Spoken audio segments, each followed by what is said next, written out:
আসসালামু আলাইকুম viewers, perfect by Wahida channel থেকে আপনাদের স্বাগত জানাচ্ছি। আজ একটু অন্য রকমের ভিডিও নিয়ে চলে এলাম। এখানে আপনাদের দেখাতে চাচ্ছি আমরা সাধারণত আমাদের পার্লারে কি করে পার্মানেন্ট মোল্ড বা তিল করে থাকি। আমাদের আজকের যে আপু এসছেন, ওনার অলরেডি যেখানটায় উনি তিল করতে চাচ্ছেন সেখানে একটা ছোট কালো স্পট অলরেডি রয়েছে, ঠিক সেই জায়গাটাই আপু তিল করতে চাচ্ছেন।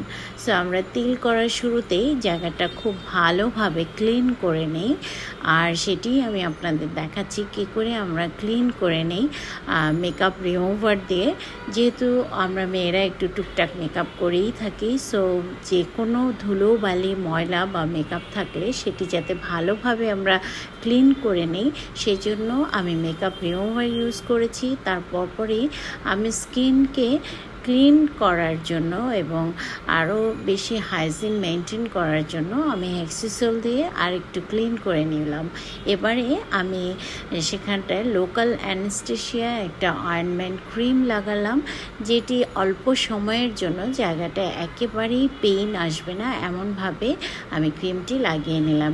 এর পরপরই আমাদের মেইন যে ধাপটি তিল করা সেটি শুরু করে দিচ্ছি।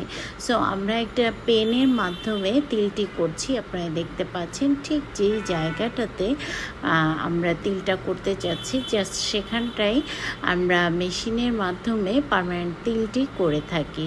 এবং এটি চাইলে একটু বড় সাইজও করা যায়, আবার কেউ কেউ চায় একেবারে ছোট এবং হালকা সাইজের, ঠিক সেটিও করা যায়। সো আমরা তিল করার পরপর যেটি করি যে আপনার যখন তিলটা কমপ্লিট হয়ে যাবে, আপনাকে 12 আওয়ার্স 12 ঘন্টা পর্যন্ত সেই জায়গাটায় পানি লাগানো যাবে না। সো এখানে আমরা কোনো পানি ইউজ করব না, আমরা ক্লিন করে দিলাম। দেখুন আপুকে কতটা সুন্দর লাগছে। আসলেই কিন্তু ফেসে একটি তিল অনেক বেশি সৌন্দর্য বাড়ায়।